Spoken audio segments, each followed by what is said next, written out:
good, all of you beautiful people out there? How are y'all doing today? That is fantastic. Welcome, ladies and gentlemen, back to the Double Diesel Sports Podcast, the podcast where we talk everything National Football League in season, off season. It doesn't matter because it's football. I am your host, Double Diesel, and welcome back to the show. Before we get started, as always, I like to ask if you have not done so already to please like, subscribe, and share the video if you have not done so already. And if you know anybody that enjoys this kind of content, helps boost the exposure of the channel, helps us get us out to more viewers, helps us out on the algorithm in the YouTube verse. So if you have not done so and you'd like to, please do so. That would mean the absolute world to me. Also, if you'd like to, go support me on Patreon at patreon.com/Double Diesel Sports. And that would be absolutely great way to support the channel. Help me out financially, helps put food in my belly. So if you've not done so and you'd like to, the link to that will be in the description down below. But let's get on with the show. So this week is going to be a little bit different. I'm not going to be recapping any particular games, so to say, though I will be talking about it sporadically throughout the show. You'll get what I mean in a bit. But we are getting into the portion of the season coming straight out of week 13, heading into week 14 and beyond. We're getting into the part of the year where we're really starting to get into playoff scenarios, and we're going to be talking about teams that are realistic Super Bowl contenders, teams that might make a run to the playoffs, that might play spoiler to some teams, both leading to the postseason and even potentially into the postseason. So we're going to be doing something a little different today. We're going to be talking about the teams that are true contenders. We're going to be talking about teams that are probably going to be pretenders, teams that, you know, are getting some hype about potentially making a deep run, maybe even a Super Bowl run, but just realistically aren't there yet. And then at the end of the show, we're going to be talking about the teams that will most likely have a great shot at making the playoffs and maybe even making a little bit of noise in the playoffs. So that's what we're going to be doing today. It's going to be a lot of fun. Now, first of all, if we're going to talk about the contenders, the true contending teams, that these are all teams that I can realistically see winning a Super Bowl in one way or another. Let's just get the obvious ones out of the way.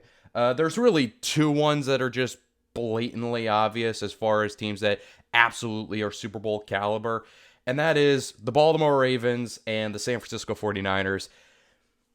I don't think really much needs to be said about those two. The Baltimore Ravens coming off of bye week this week. And yes, the loss of Mark Andrews a couple weeks back is a huge loss for them. But even then, like, this is still a team that we've seen, Mark Andrews or not, when they are on their game and they are firing on all cylinders, they are one of the scariest teams in football. So ultimately, I'm not worried about the Baltimore Ravens whatsoever. And then the San Francisco 49ers, I mean, my God, if there is a NFL team that is the closest thing to the Avengers, it is the San Francisco 49ers.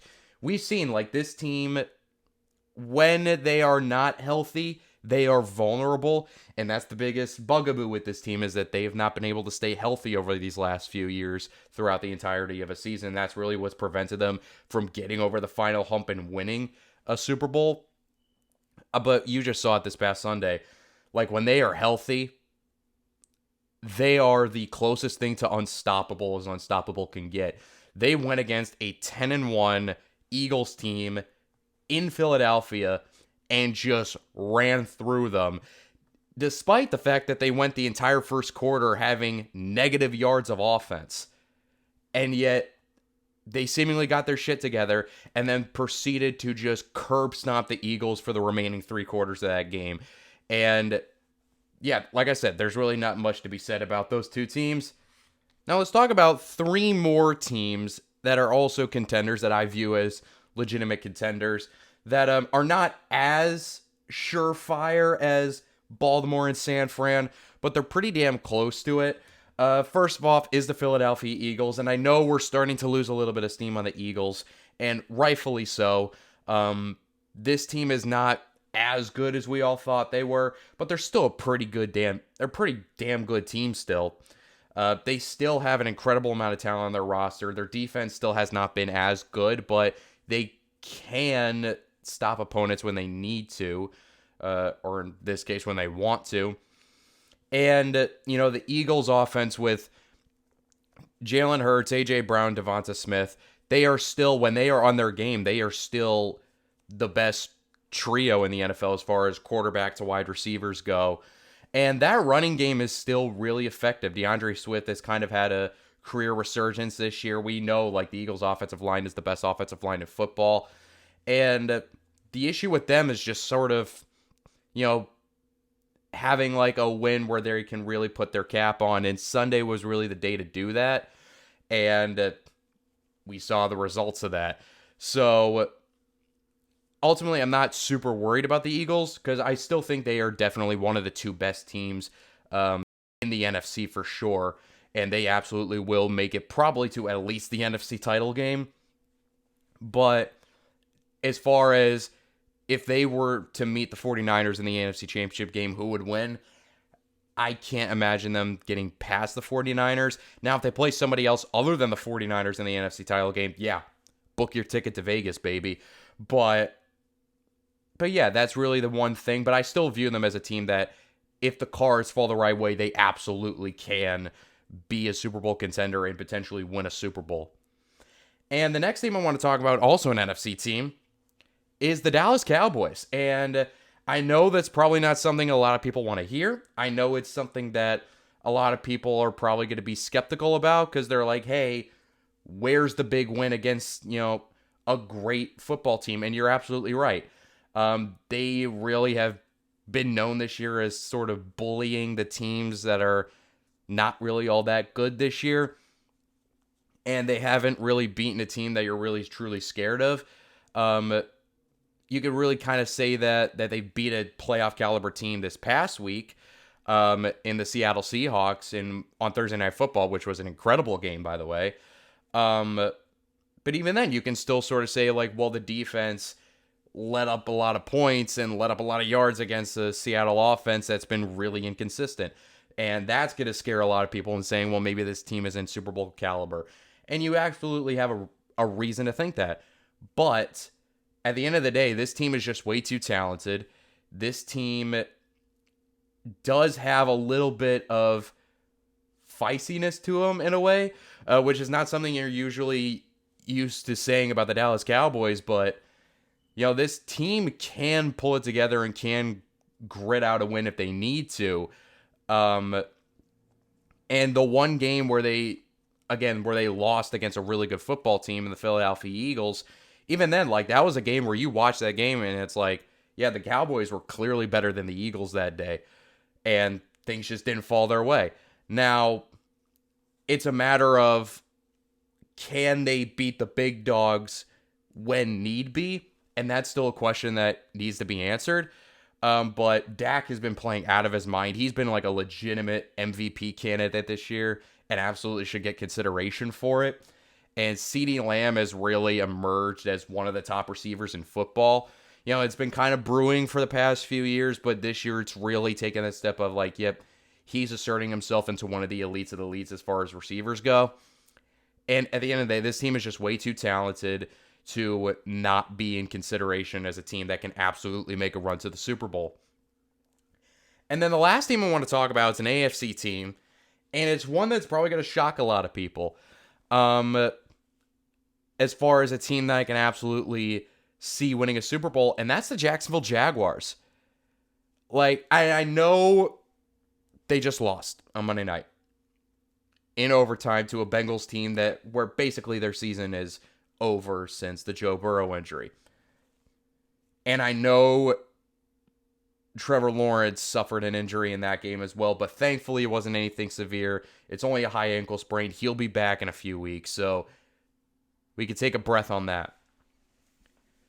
And it's because we know that it's only a high ankle sprain for Trevor Lawrence, it's why I consider this Jaguars team, in a way, kind of a sleeping giant. This is a Jaguars team that is incredibly well coached. They are way more talented than I think people give them credit for. Trevor Lawrence has probably been the best year of his career so far. Travis Etienne has really emerged as one of the top backs in football. That defense has been playing really damn good.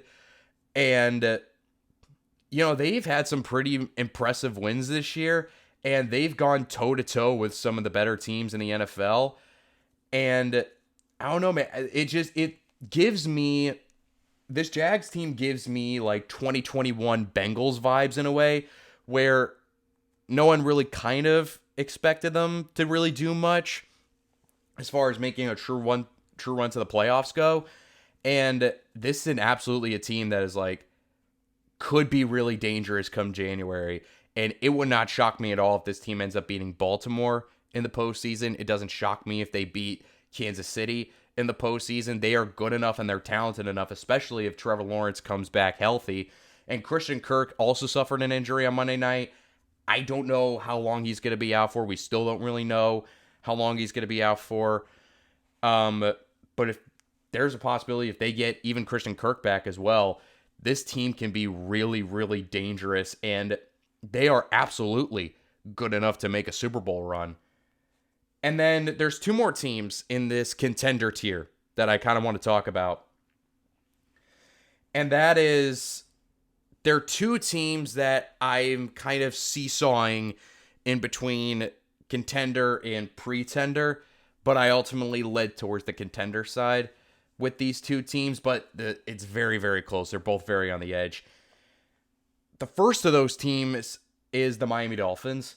And that's really just because I need to see you beat a real team. And I know ever since the Broncos gone on their run and they're now over 500 and now everyone's like, look, the Dolphins did beat a team with a winning record. I get that, but like the Broncos aren't really a team that are going to really make a true championship push this year. So that's why I'm like, I need to see what this team does against legitimate opponents. And we've seen what they can do against bad teams. And we can see, like, this team is explosive enough where they can make a critical mistake and it won't really affect them because the next drive, they could just throw an 80-yard bomb to Tyreek and it'll make up for it. So it's not really that crazy to say, all right, this team has the talent, they have the offensive scheme, they have the ability to make a championship push, which is why I ultimately put them in a contender tier. But it's still like we don't really know what they're going to be like against a legitimate opponent. And if they struggle against that, that's what's ultimately going to hold this team back from really making a run, is being good, but not good enough. And so that's sort of that with the Miami Dolphins. And then the last one is the Kansas City Chiefs. And I still put them as a contender because, well, they're the Kansas City Chiefs. You know, it's still Patrick Mahomes. It's still Travis Kelce, even though he's, in my opinion, kind of lost a little bit of a step. And that defense has just been insane this year. Like, that defense has really bailed this team out of a lot of games that they probably should have lost. You know, Spags has had that unit being incredible this year. And, you know, it's still the Kansas City Chiefs. They still have the championship pedigree. They still have, you know, the best quarterback in football. So you can never truly rule them out as being a team that can sneak into a run and win it all. But this year, it's been very clear this is not Chiefs teams of the past few years that we've been accustomed to. You know, this is not the explosive score at any moment you can offense that we've been accustomed to seeing. It's kind of taken a bit of a step back even from last year. Last year was supposed to be the year that they took a big step back with losing Tyreek Hill, and they seemingly didn't miss a beat last year. This year, you know, not having that Tyreek Hill-esque presence, or even just having like a true legitimate number one wide receiver outside of Travis Kelce, is really starting to catch up with this team. You know, MVS has really just been a complete non-factor most weeks. Sky Moore is kind of approaching bust territory. Like, I mean, those of you who saw the Packers game on Sunday night, I mean, one of the interceptions that basically lost the Chiefs the game, it was a pass intended for Sky Moore, and he just stopped running his route. Like, it was like a little short wide receiver, like, flare. It looked like he was about to run, and then he just, like, the second the ball was released, he just kind of stopped running it. So that was weird. And even then, like, he's been incredibly inconsistent. Kadarius Toney has also been incredibly inconsistent. He's had drop issues all year. And even Travis Kelce, like I said, like, even Travis Kelce is starting to lose a bit of a step. He's not, the Travis Kelce of the past few years where he's like, okay, he's a true legitimate threat. I'm not getting that vibe with him anymore. Now, not to say that he's washed, far from it, but as far as that true, okay, he's just as dangerous as anybody else you could put with Patrick Mahomes, that's starting to lose that a little bit as well. You can legitimately make an argument that the most reliable target in the receiver room, or just in the receiving core in general, for Patrick Mahomes is Rashee Rice. You can legitimately make that argument, and Rashee Rice has been a pleasant surprise for me, but even then, he's not a guy that I view as somebody that could be a true number one. They want him to be badly. He basically de facto is at this point, but yeah, man, they just have a big receiver problem, and that's kind of the bad thing with signing these quarterbacks to these big bank-breaking contracts, is because once they get into that contract, it ties to the cap so much that it prevents you from going out and getting, these premier playmakers to keep that championship window open. And that's where you have to really hit on draft picks and bringing in guys that can still be really good on a cheap contract. And they just have completely failed to do that. They failed to do either. So who knows? Maybe Rashee Rice just like turns into Larry Fitzgerald 2.0 in the postseason, and he just goes off and they go on to win another Super Bowl. That, like, let's just say Travis Kelce, gets that pep in his step again, and he just reverts back to the Travis Kelce of the past 5 years. That can absolutely happen. Like, they're still the Kansas City Chiefs. You can never rule them out. They're like the Patriots for so many years, where it's like, as long as they have 12 at quarterback, never ever count them out. Same thing with the Kansas City Chiefs. As long as they have 15, never count them out. So that's really it. But they are a lot more vulnerable, a lot more concerning than I think a lot of people would expect the Chiefs to be. So those are the contending teams. Those are the teams I can legitimately see in one way or another going on and winning a Super Bowl. Now it's time to talk about the teams that, a couple of these teams aren't really getting like true Super Bowl expectations, though they did at one point this year. And another is a team that has Super Bowl expectations that I just personally don't see making a true run this year. Not to say that they won't or aren't capable of it. I just don't see it happening this year. And that one team that I was referring to is the Detroit Lions. And I didn't talk about them on Thanksgiving, when they got blown out by the Green Bay Packers. Mainly because I said I thought it was just a one-time thing, and I wasn't ultimately concerned about them. But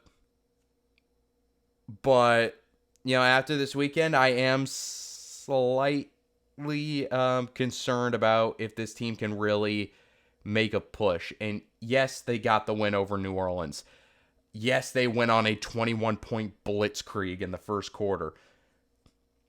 But even after that, they went on that huge scoring spree at the start of the game, and then they started letting New Orleans back into it, and they made it a game a little bit. And I don't know, that just was way more concerning to me than, frankly, it should have been. I expected them to be super pissed off and to just blow New Orleans out of the water, and it looked like they were going to do that. And then the defense started letting New Orleans back into the game. So it's just, yeah, I mean, we all know about the defense. That's beating a dead horse at this point. We know that defense has become a problem for them.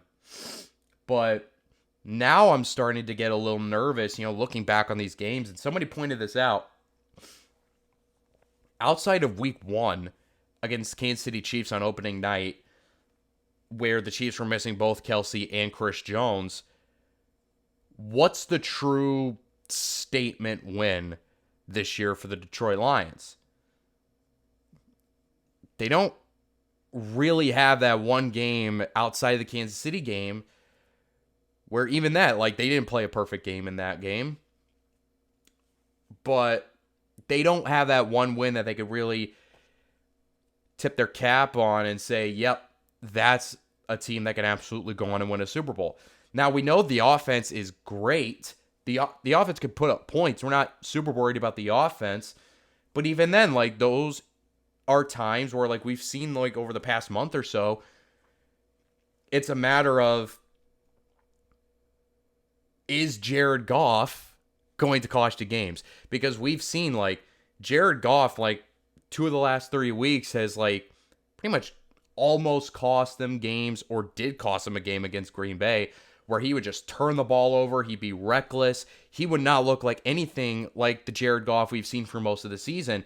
And that scares me a little bit because you're like, okay, is that Jared Goff going to show up in the postseason at the worst possible time? And, you know, it really is concerning of, is this team good enough to make a run yet?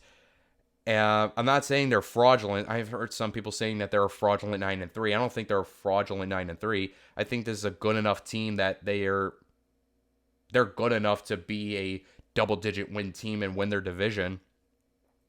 But I also on board with the idea of, are they good enough to beat the 49ers? Are they good enough to beat the Eagles? And I don't think they are right now.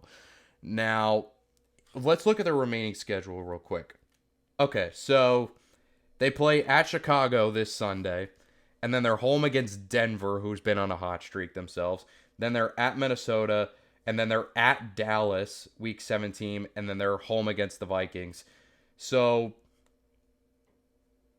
yeah, I mean, their 2 real true tests are against Denver, who's really been one of the more hot teams in football as of late, and then the Dallas Cowboys, who I just talked about as a team that can absolutely be a legitimate contender. And that Dallas game to me is like, all right, that's the true test of, can this team really compete in the NFC this year and be a threat to win a Super Bowl? That Dallas game will be a huge indication. But, you know, it's a matter of wait and see. That's all it is. It's just a wait and see. But I'm not as confident about the Detroit Lions as I was, you know, even a few weeks ago. And then these next 2 teams are teams that got some hype earlier in the year that have kind of died down, and, you know, like, they tried salvaging it, and they could still very well make the playoffs, but yeah, it's kind of out of the picture for them as far as winning a championship. And those are the Seahawks and the Browns. The Browns defensively at one point were the best defense in football, and those guys are just playing like maniacs. But I mean, we kind of knew the story with them is that their offense was going to hold them back, and the quarterback play was going to hold them back. And it sucks for them because it looked like at one point Deshaun Watson was starting to get a groove, and he was starting to really become something. And it was like, okay, the Browns are really going to be a legit contender now. And then right when he starts playing well, he gets a shoulder injury and he's out for the season. And now you get moments where you're now playing Joe Flacco at starting quarterback, because it's like, it's either him or PJ Walker, or DTR when he's healthy. And I'd like to get some DTR action, but I don't know if that's good enough to try and make a run to a championship, which is what this team is clearly trying to do. And yeah, there's really nothing else to say about the Browns. They were a team that earlier in the year were like, yeah, this is a team that if they get it going, they can absolutely make a run. Now, not so much. And then Seattle Seahawks, this is one of the more interesting ones, Because the Seattle Seahawks, I can't get a gauge on the Seattle Seahawks. I just can't. Because 1 minute they're playing great and they look like the Seahawks team we expected coming into the year, where it's the offense looks great, Geno slinging it all over the place, and then the next game they're just shitting the bed, they're getting in their own way, the defense can't stop anything, and they look not fraudulent, but they look like they don't belong. It's weird. It's so weird with them because it's so up and down and you never know what Seahawks team you're going to get. And, it was kind of like that last year a little bit, but last year the Seahawks didn't really have any expectations because everyone expected the Seahawks to be tanking and, fighting for the number 1 overall pick last year, and then they didn't. They ended up making a big run, and they made it to the playoffs, and, all of a sudden expectations were different for the Seahawks team, and they're very good, and they're still really good. But it's like it's weird because they're good enough. They're good enough to upset a few teams and make a legitimate run, but the inconsistency and the not knowing what Seahawks team you're going to get is it's too much for me to confidently say, all right, this is a team that can legitimately make noise come January. And, Geno has really been up and down this year at times. He's been more up than down, but it's still like his downs are definitely more noticeable. The offense has kind of become stagnant at times. The defense, the defense has kind of been a problem these last few years. And this year it's been kind of the same thing as far as the defense goes. So that's not really all that surprising, but the offensive inconsistencies as far as a game-to-game basis goes, that's a little more surprising. And yeah, injuries to guys like Kenneth Walker don't help matters. But yeah, but even then, I expected Zach Charbonnet to really come into his own and really, make some noise as a number 2 and recently as a number 1, and that kind of hasn't really truly happened yet. And yeah, it's just there's too many inconsistencies with this team for me to really feel great about them. And that's really it as far as the pretenders go. Now, let's talk a little bit about something that's going to be fun. Teams that can make a run to the playoffs and maybe even win a playoff game or two. When I talk about this, these are teams that are more like feel-good stories, teams that you didn't expect to be in the race at this point in the season. And they're not only in the conversation, but they're also teams that I'm like, they can win a playoff game or two and really, upset some teams' seasons and play some spoilers. And the first team we're going to talk about is the Indianapolis Colts. This is a team that was picking in the top 5 last year, 4th overall. They drafted Anthony Richardson. And this was just kind of, viewed as a rebuilding year for them because, last year they had expectations going into the year and it just was a complete and utter shit show. So much so that it got Frank Reich fired mid-season. And all the goodwill around the Indianapolis Colts just completely vanished in 1 year. And this year was kind of viewed as a rebuilding year with a rookie quarterback, a rookie head coach. And then said rookie quarterback gets injured in the middle of the season and is out for the year. And now they're starting Gardner Minshew for the remainder of the season. And it's like, okay, well, it's okay because they weren't expected to do anything anyway. I know the AFC South isn't that great, but hey, they weren't expected to do anything anyway. I was wrong, though, because Shane Steichen has done an incredible job coaching this team. And they've really they've pulled out some wins they had no business winning. And they've just been playing really good football. The offense has been way better than I expected. Zach Moss was at one point the second in the league as far as rushing yards goes. Yeah, that was a real thing at one point. Jonathan Taylor has since come back, and he's starting to get into a rhythm again. Michael Pittman has really asserted himself as a guy that can maybe be a true number one. And Gardner Minshew has been really playing pretty damn good football for the most part. And that defense has really played above their talent level. And they've been playing really well for the most part. So much so that they felt comfortable releasing Shaquille Leonard altogether.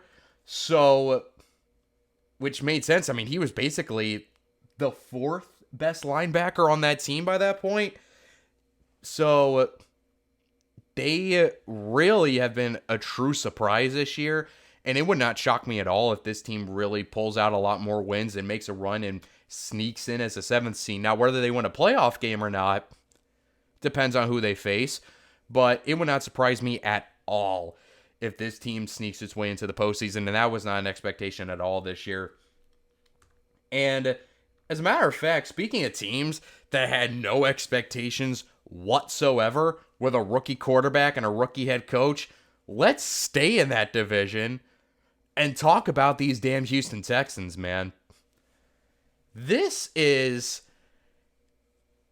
unbelievable what the Houston Texans have pulled off this year in 2023, when this was a very, very clear rebuilding team. This was a team that was just picking second overall, drafted C.J. Stroud out of Ohio State as a rookie quarterback with a rookie head coach in DeMeco Ryans, and it was like, okay, this is a rebuild. This could take a couple years, 2-3 years, until we're even close to being a competitive team. CJ Stroud just said, fuck that. I'm just going to come in, be a top 10 quarterback in the league as a rookie, get MVP consideration for a hot minute, and single-handedly damn near will this team in a position where they are currently, if I'm not mistaken, if the season ended today, they'd be the 6th seed in the postseason. This is incredible what CJ Stroud has become. And I kind of alluded to this in weeks past where, in the pre-draft process, we didn't really know what to get on CJ Stroud, because, he is an Ohio State quarterback, and Ohio State quarterbacks are not typically, the best pro prospects because they're playing in systems where they're throwing it to otherworldly receivers who are streaking on 20-yard crossers wide ass open. So they're always kind of hard to project, and usually they don't pan out. But even then, in the pre-draft process, we were like, okay, CJ Stroud is not your typical Ohio State quarterback. But even then, he still had that kind of stigma about him, and people still didn't really know how to really properly gauge him. And he's come in, and he's been just remarkable is an understatement. He's been the franchise savior that this team has been waiting for since Deshaun Watson. And I know that's not saying much because that wasn't that long ago. But still, it's like Texans fans and the Texans organization was like, we don't know when we're ever going to get another quarterback that's like truly elite and can win games because of him. They found that in year one of CJ Stroud. And that's, you have no idea how rare it is for a team to find a rookie quarterback and know halfway through the season, yep, that's the franchise. That's a guy that's going to lead us to a championship one day, without a shadow of a doubt. It is rare to find somebody like that early and have confidence that you found the guy that early. And then D'Amico Ryans, let's not overshadow what D'Amico Ryans has done in his first year as head coach.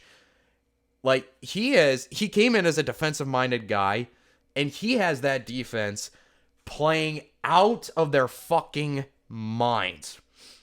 There is no reason why this defense should be a legit top 10 defense in football, but they are. Draft, like making the huge move they did in the draft to trade up from 12 to 3 to draft Will Anderson just right, like one pick after they drafted CJ Stroud second overall. Nick Caserio, that was an unbelievable move, and it's paying dividends. Hell, he just had his best game of the year this past Sunday against Denver. And, this is just an insane group.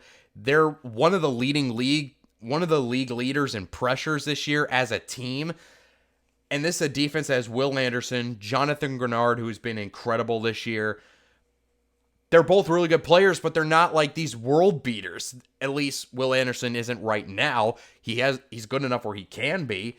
But, this is a defense where it's like, there's not really any truly elite players on this team, but they play as a unit, and they're just so great as that one unit. And this is the ultimate. D'Amico Ryans took chicken shit and turned it into chicken salad. There's no reason why this team should be in a true spot to be making the playoffs and potentially even winning a playoff game. And I will say the injury to Tank Dell this past Sunday was a huge bummer. Knowing he's officially going to be out for the season, we knew that day he was going to be out for the year. And that really sucks, and that really does put a little bit of a break on how far this team can go into the playoffs. But even still, like, CJ Stroud has been good enough. This team has been good enough where it's like, yeah, they sped up the rebuild process a little bit. They're last year's Seahawks in a way, where like nobody expected them to do anything, and then all of a sudden they just start racking off a bunch of wins and they get into the postseason. And again, whether they win a playoff game or not, at that point is kind of irrelevant because they weren't expected to get there to begin with. So, Houston, you guys have just been absolutely incredible this year. And for the first time in a long time, Texans fans have actually felt joy around this team. And I can't even remember the last time there was any kind of optimism around the Houston Texans organization. Now let's move on a little bit and talk about the Denver Broncos. The team that the Houston Texans beat this past Sunday to break a 5-game winning streak that the Broncos had going. And even then, the Broncos are currently 6-6. They're right in the mix, where once upon a time this team was 1-6, 1-5. They were 1-5.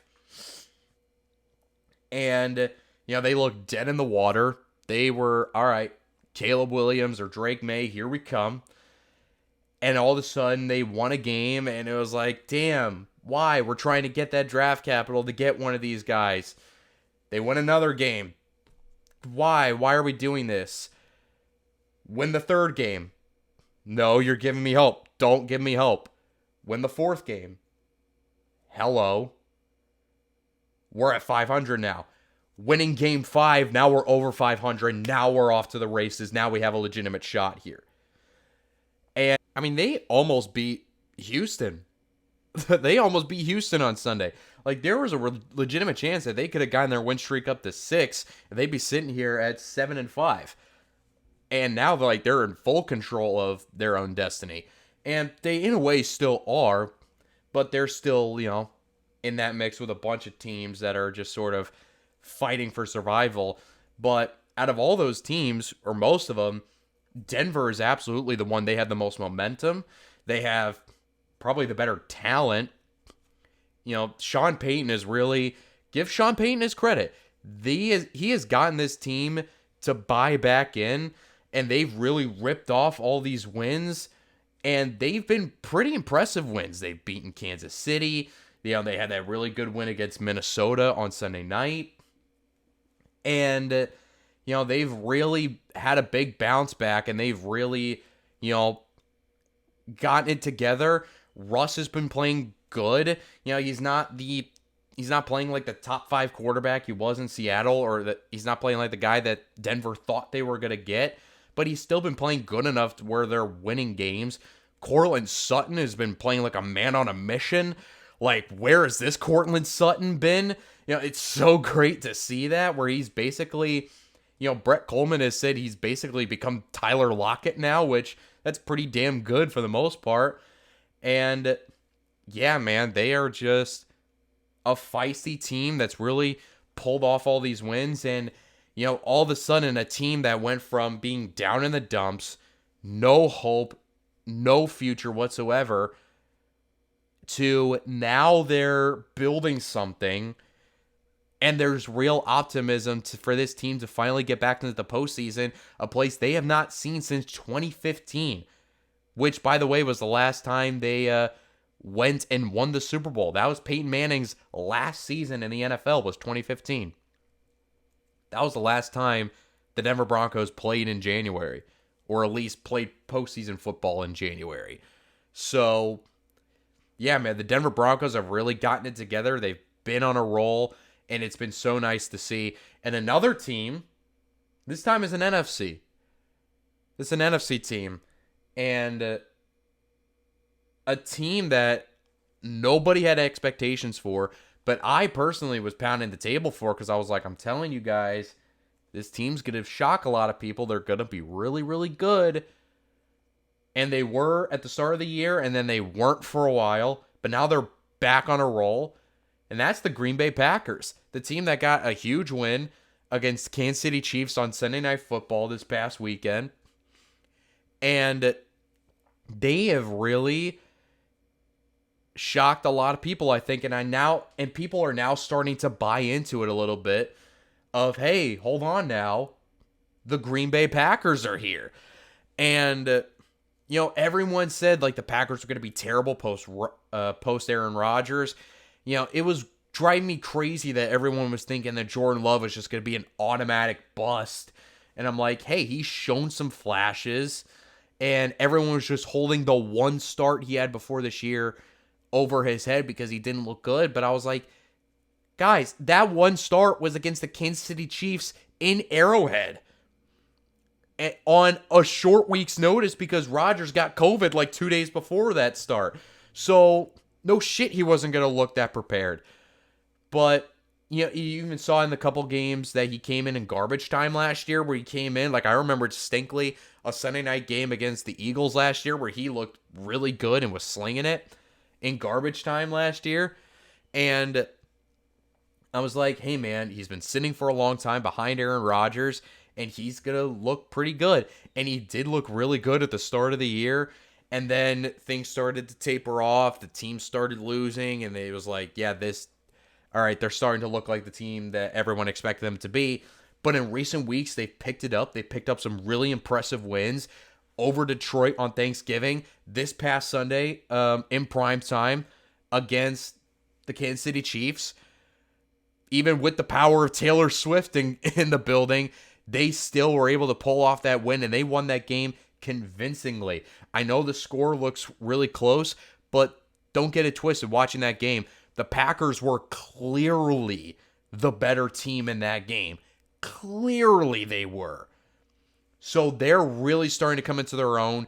Jordan Love is really turning into, I'm not saying he's going to turn into Brett Favre or Aaron Rodgers, but that trickle effect is really starting to happen now. And Packers fans are buying in, and now the national media, I think, is starting to buy in a little bit. And all these pieces on that offense that everyone had questions about, because it's not that we all thought these pieces were bad, but they were just so young and so unproven. You're talking about Christian Watson and Romeo Doubs and Jaden Reed and Luke Musgrave and Tucker Kraft. Like, all these guys, like Dontavian Wicks, all these guys, everyone was just assuming they were going to be bad, but they weren't bad. They were just young and unproven. These were all rookies or second-year players, and they needed time to gel together, and you're starting that to pay off. Jaden Reed has made some big plays. Christian Watson has made some big plays these past few weeks. Romeo Dobbs, when they throw the ball his way, has been pretty reliable for the most part.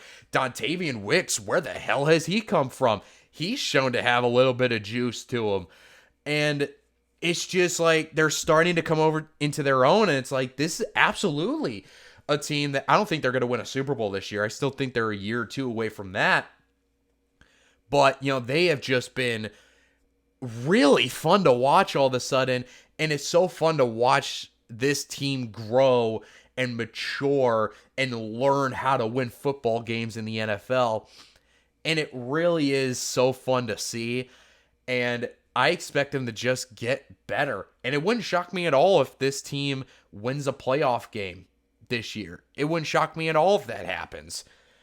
So it's just really nice to see this Packers team that nobody had expectations for really come into their own and have it be such a young team to come together and prove everyone wrong and say, hey, we're going to compete and we're going to pull off some wins that you don't expect us to win.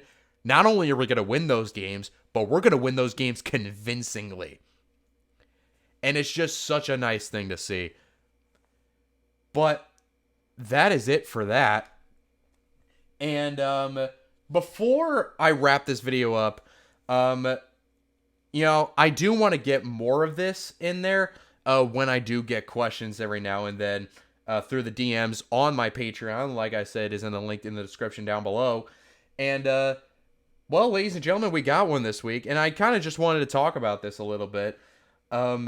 Dave with the DM asking, and this is an interesting one. This is kind of something that's kind of been a story for a little bit this year that I think is really interesting.